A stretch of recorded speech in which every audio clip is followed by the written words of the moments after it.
আসসালামু আলাইকুম। অনার্স দ্বিতীয় বর্ষের কম্পালসরি ইংলিশের প্রিয় শিক্ষার্থী ভাই বোনেরা, তোমাদেরকে সালের কিছু কোশ্চেন আমি করাতে চেয়েছিলাম, তারই ধারাবাহিকতায় আজকে প্রথম ক্লাস। এই প্রথম ক্লাসে আমি তোমাদেরকে যে 7টি ডাব্লিউএস কোশ্চেনের সম্পর্কে আলোচনা করতে যাচ্ছি সেটা হলো 2010 সালের কোশ্চেন। এই 2010 এর কোশ্চেন তোমাদেরকে এটা একটু দেখাচ্ছি যে তোমাদের যাগুলো করানো হয়েছে তার মধ্যে তোমাদের সাথে ডাব্লিউএস কোশ্চেনের একটা মিল আছে কিনা। তো ডাব্লিউএস কোশ্চেনের আজকে যে 7টি কোশ্চেন এটা হলো 2010 সালের কোশ্চেন। তো খেয়াল করো, প্রথম এই নাম্বারটা যেটা আছে, দিস বুক কস্ট মি টাকা 300। এখন আমরা এই যে এই নাম্বার এটা কোথায় কোথায় কোশ্চেন করতে পারবো, আমরা দুই ভাবে কোশ্চেন করতে পারবো। একটা হলো দিস এর কাছে, একটা হলো টাকা 300 টাকার কাছে। তো আমরা খেয়াল করি যে তোমাদের একটা রুল করানো হয়েছিল যে সেন্টেন্সের শুরুতে যদি দিস, দেস, দ্যাট, দোজ থাকে তার পরিবর্তে হুইচ দিয়ে কোশ্চেন করা যায়। এবং আমি এই রুলটা বলেছিলাম যে হুইচ প্লাস বাকি অংশ লিখলেই তোমার অ্যান্সারটা অর্থাৎ কোশ্চেনটা কারেক্ট হবে। তাই ধারাবাহিকতায় তোমরা যদি এখানে দিসির পরিবর্তে হুইচ লেখো, আর হুইচ লেখার পরে এখান থেকে যা থাকবে সবই লিখে, যেমন দিসির পরিবর্তে হুইচ, তারপরে হুইচ বুক, তারপরে হলো কস্ট, শুধু মি থাকলে কি করতে হবে, মির পরিবর্তে ইউ, এবং 80 কে 300 লিখে দিলেই এবং লাস্টে কোশ্চেন মার্ক দিলে তোমার কোশ্চেন হয়ে যাবে। তো খেয়াল করো, দিসির পরিবর্তে হুইচ, হুইচ প্লাস বাকি অংশ লিখলেই তোমাদের কোশ্চেন হয়। তো সেক্ষেত্রে হুইচ, দিসির পরিবর্তে হুইচ, তারপরে বুক থেকে কস্ট, মির পরিবর্তে ইউ করা হয়েছে, আর টাকা যেটা আছে সেটা লিখে লাস্টে একটা কোশ্চেন মার্ক দিয়েছি, এটা কোশ্চেন হয়ে গেল। এখন তোমরা এটা বাদে আরো একটা জায়গায় কোশ্চেন করতে পারো, সেটা হলো তোমরা দিসির পরিবর্তে এই যে টাকা আছে, যেমন দিস বুক কস্ট মি 300 টাকা, এই টাকার পরিবর্তে তোমরা কিন্তু হাউ মাচ দিয়ে কোশ্চেন করতে পারো। আমি কোশ্চেনটা অর্থাৎ অ্যান্সারটা মুছে দিয়েছি জায়গার কমের কারণে। তো তোমাদের যেটা বলছি, তোমরা হলো যে টাকা অর্থাৎ মূল্য বা দাম থাকবে তার পরিবর্তে হাউ মাচ দিয়ে কোশ্চেন করতে পারো। হাউ মাচের পরে আসবে ডিড, কেননা এই সেন্টেন্সে যে ভার্বটা ছিল এই ভার্বটা হলো মূল ভার্ব, এটা হলো পাস্ট ফর্মে। তা আমরা লিখবো হাউ মাচ ডিড, তারপরে হলো দিস বুক, এরপরে হলো কস্ট অর্থাৎ মূল ভার্বটা, তারপর লাস্টে হলো মি আছে তাই হবে ইউ, লাস্টে কোশ্চেন মার্ক। তাহলে how much did this book cost you, এভাবে তোমরা কোশ্চেন করতে পারো, অথবা দিসির পরিবর্তে হুইচ দিয়ে কোশ্চেন করতে পারো। এরপরে বি নাম্বার সেন্টেন্সটা খেয়াল করো, I would like to have a cup of tea. এই সেন্টেন্সটাই আমরা কোথায় কোশ্চেন করতে পারবো, আমরা কোশ্চেন করতে পারবো এই আ কাপ অফ টি এর পরিবর্তে।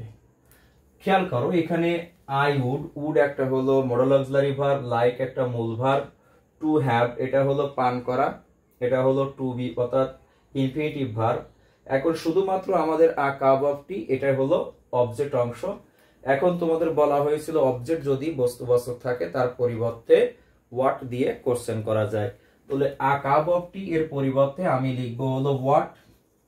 এবার হোয়াটের পরে হলো অক্সিলারি ভার্ব, দেখতে হবে কোনো অক্সিলারি ভার্ব আছে কিনা, আছে, কি আছে, উড, এই উডটা বসিয়ে দাও। এরপরে হলো সাবজেক্ট, সাবজেক্ট হলো আই থাকলে কি বলেছিলাম ইউ হবে। তারপরে হলো মূল ভার্ব, এখানে মূল ভার্ব হলো লাইক, লাইক বসাও। আর তোমার থেকে আছে ইনফিনিটিভ এইটুকু, অর্থাৎ এইটুকু এক্সটেনশন হিসাবে তোমার থাকছে, এটা তোমার লাস্টে বসাতে হবে। যদি তুমি এইটুকু না বসাও তাহলে কিন্তু তোমার কোশ্চেন হবে না। তাহলে what would you like to have. আশা করি এই কোশ্চেনটাও তোমরা বুঝতে পারছো। এরপরে বি নাম্বার অর্থাৎ সি নাম্বার যে কোশ্চেনটা আছে, খেয়াল করো, সি নাম্বার কোশ্চেনটা আছে, he broke the glass with a hammer. সে গ্লাসটি হ্যামার অর্থাৎ কি বলে, অর্থাৎ হলো হাতুড়ি দিয়ে সে গ্লাসটি ভেঙেছিল। তো এখানে কিন্তু আমরা দুই জায়গায় কোশ্চেন করতে পারবো, একটা হলো দা গ্লাস এবং একটা হলো উইথ আ হ্যামার। তো খেয়াল করো, আমরা যেখানে বুঝবো সেখানে কোশ্চেন করব। যেমন দা গ্লাস হলো বস্তুবাচক, তাই এর পরিবর্তে আমরা হোয়াট দিয়ে কোশ্চেন করতে পারি। হোয়াটের পরেই আমাদের গঠনে আছে অক্সিলারি ভার্ব। এই সেন্টেন্সে কোনো অক্সিলারি ভার্ব নেই, মূল ভার্ব আছে পাস্টে ব্রোক। আমরা জানি ব্রেক হলো প্রেজেন্ট ফর্ম আর ব্রেকের পাস্ট ফর্ম হলো ব্রোক। তাহলে আমাদের যেহেতু মূল ভার্ব পাস্টে আছে তাই অক্সিলারি ভার্ব হিসাবে ডিড বসবে। তাহলে হোয়াট ডিড এরপরে হলো অক্সিলারি ভার্বের পরে সাবজেক্ট বসে, সাবজেক্ট হলো হি, তাই হি লিখবো। এবার খেয়াল করো, যখন আমরা এই অক্সিলারি ভার্ব ডিড নিয়ে আসি, কখন অক্সিলারি ভার্ব হিসেবে ডিড নিয়ে আসি? যখন কোনো সেন্টেন্সে অক্সিলারি ভার্ব থাকে না, সেক্ষেত্রে যদি মূল ভার্ব পাস্ট ফর্মে থাকে তাহলে অক্সিলারি ভার্ব হিসেবে ডিড আসে।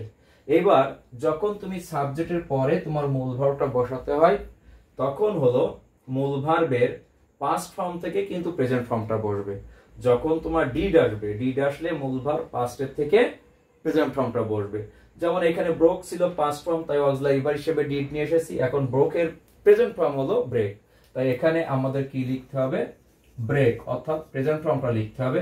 যদি এই প্রেজেন্ট ফর্মটা আমরা না লিখি তাহলে কিন্তু আমাদের কোশ্চেন হবে না। এখন খেয়াল করো, কোশ্চেনটা হবে মূলত সে হাতুড়ি দিয়ে কি ভেঙেছিল। তাহলে আমাদের এই দা গ্লাসের পরিবর্তে আমরা হোয়াট লিখলাম, এরপরে আমাদের থেকে যাচ্ছে উইথ আ হামার, কারণ এর কাছে কোশ্চেন করা হয়নি তাই ওটা আমাদের বসবে উইথ আ হামার। তাহলে এটা কোশ্চেন হয়ে গেল, আমরা দা গ্লাসের পরিবর্তে হোয়াট দিয়ে কোশ্চেন করলাম। এখন তুমি যদি হোয়াট না দিয়ে এটা কোশ্চেন করো উইথ আ হামার, এটা তাহলে কিভাবে সে গ্লাসটি ভেঙেছিল? সেক্ষেত্রে তুমি উইথ আ হামার এর পরিবর্তে হোয়াট লিখতে পারো, হাউ লিখতে পারো। হাউ প্লাস হলো অক্সিলারি ভার্ব, এই সেন্টেন্সে অক্সিলারি ভার্ব নেই, মূল ভার্ব পাস্টে, তাই কি বলবে? ডিড। হাউ ডিড, তারপর হলো হি, এরপর হলো মূল ভার্বের প্রেজেন্ট ফর্ম একটু আগেই বললাম, তারপর হলো তোমার দা গ্লাস, এই গ্লাসটা তোমার বসাতে হবে। তাহলে how did he break the glass, লাস্টে কোশ্চেন মার্ক। এই যে আগে তুমি হোয়াট দিয়ে কোশ্চেন করছো, সেই ক্ষেত্রে লাস্টে তুমি উইথ বসাতেও পারো, আবার নাও বসাতে পারো। আশা করি সি নাম্বার কোশ্চেনটা তোমরা বুঝতে পারছো। এরপরে খেয়াল করো, ডি নাম্বার যে কোশ্চেনটা লেখা হয়েছে সেটা হলো the journey was made last week. এখানে আমরা কোশ্চেন করব এই যে লাস্ট উইক আছে, এটা একটা সময় বলা হয়েছিল, সেন্টেন্সে যদি সময় সংক্রান্ত থাকে তার পরিবর্তে হোয়েন লেখা যায়। তাহলে আমাদের লাস্ট উইক মানে হলো গত সপ্তাহে, তাহলে আমরা লাস্ট উইকের পরিবর্তে আমরা হোয়েন লিখলাম। এরপরে হোয়েনের পরে অক্সিলারি ভার্ব, দেখো এই সেন্টেন্সে কোনো অক্সিলারি ভার্ব আছে না? আছে। কি আছে? ওয়াজ আছে। তাহলে এই ওয়াজটা আমরা বসিয়ে দিব। এরপরে হলো সাবজেক্ট হলো দা জার্নি, তাহলে আমরা দা জার্নিটা লিখে দিব। এরপরেই আমরা হলো কি লিখবো? মূল ভার্ব। এখন মূল ভার্ব মেড হবে না মেক হবে? মেড হবে। বলা হয়েছিল যে অক্সিলারি ভার্ব থেকে মূল ভার্ব যা থাকবে তোমার তাই বসাতে হবে। তাহলে এখানে মেড আছে, আমরা এখানে মেড বসালাম এবং লাস্টে কোশ্চেন মার্ক। এছাড়া তুমি সহজ একটা নিয়মে কিন্তু এটা কোশ্চেন করতে পারো। যদি দেখো কোনো আর্টিকেল, বিশেষ করে দা, এই আর্টিকেলের পরে যদি কোনো বস্তুবাচক থাকে তাহলে আর্টিকেল সহ, অর্থাৎ ওই দা এবং আর্টিকেল এবং এরপরে যে বস্তুবাচক, এর পরিবর্তে তুমি হোয়াট লিখতে পারো। তাহলে আমাদের দেখো দা জার্নি হলো বস্তুবাচক, তাই আমরা দা জার্নি এর পরিবর্তে হোয়াট লিখলাম। এরপরে যা থাকবে বাকি অংশ লিখে একটা কোশ্চেন মার্ক দিলে এটা কোশ্চেন হয়ে যাবে। যেমন আমরা লিখতে পারি, তাহলে দা জার্নির পরিবর্তে হোয়াট, এরপরে হলো অক্সিলারি ভার্ব ওয়াজ, তাহলে what was made last week. তাহলে যেটা বললাম আর্টিকেলের পরে, বিশেষ করে আর্টিকেল স্পেশালি হলো দা, দার পরে যদি কোনো বস্তুবাচক তাহলে আর্টিকেল সহ এই বস্তুবাচকের পরিবর্তে হোয়াট, আর হোয়াট লিখে বাকি অংশ যা থাকবে লিখে এটা কোশ্চেন মার্ক দিলে কোশ্চেনটা তোমার হয়ে যাবে ইনশাল্লাহ, এটাতে তোমার নাম্বার কাটবে না। এরপরে যেটা বলা হচ্ছে যে ই নাম্বারে যেটা ছিল সেটা হলো, খেয়াল করো, she looks like a queen. ইতিমধ্যে তোমরাতে যাদের ডাব্লিউএস কোশ্চেন শেষ হয়েছে তাদের এটাও আমি করিয়েছিলাম। যদি কেউ কারো মতো দেখতে হয় তাহলে যার মতো দেখতে হবে, সেক্ষেত্রে আমরা যার মতো দেখতে হয় তার পরিবর্তে আমরা কি লিখব হাউ। এরপরে হাউ লেখার পরে একটা অক্সিলারি ভার্ব আসবে। দেখো এই সেন্টেন্সে কোনো অক্সিলারি ভার্ব নেই, মূল ভার্বের সাথে কি আছে ইয়েস। বলা হয়েছিল কোনো সেন্টেন্সে যদি অক্সিলারি ভার্ব না থাকে তাহলে মূল ভার্ব যদি প্রেজেন্ট ফর্মে থাকে তাহলে ডু বসে, মূল ভার্বের সাথে যদি এস বাই এস থাকে তাহলে হলো অক্সিলারি ভার্ব হিসেবে ডাজ বসে, আর মূল ভার্ব যদি পাস্ট ফর্মে থাকে তাহলে কিন্তু বলেছিলাম অক্সিলারি ভার্ব হিসেবে ডিড বসবে। তো আমরা দেখি যখন কোনো সেন্টেন্সে অক্সিলারি ভার্ব থাকে না তখন অক্সিলারি অর্থাৎ মূল ভার্বটা হয় প্রেজেন্ট ফর্মে থাকে আর নয় পাস্ট ফর্মে থাকে। মূল ভার্ব প্রেজেন্ট ফর্ম থেকে তার সাথে অনেক সময় এস বাই এস যোগ থাকে, এই এস বাই এস যদি যোগ থাকে তাহলে আমরা অক্সিলারি ভার্ব হিসাবে হাওয়ার পরে নিয়ে আসবো ডাজ। খেয়াল করো এখানে শি লুকস আছে, এখানে কোনো অক্সিলারি ভার্ব নেই, মূল ভার্বের সাথে এস আছে, তাই আমরা অক্সিলারি ভার্ব হিসাবে কি লিখবো ডাজ। তাহলে হাউ ডাজ। এরপর হলো সাবজেক্ট, সাবজেক্ট হলো শি, তারপরে হলো আমাদের বসবে লুক, এটাই হলো মূল ভার্ব, আর লাইকটা তোমার লাস্টে বসাতে হবে। তাহলে how does she look like, এটাও কোশ্চেন হয়ে গেল। আশা করি এই নাম্বারটা তোমরা বুঝতে পেরেছো। এরপরে নেক্সট যেটা আছে সেটা হলো I have been out of the country for 2 years। এই সেন্টেন্সটা এই বছরের জন্য খুবই ইম্পর্টেন্ট।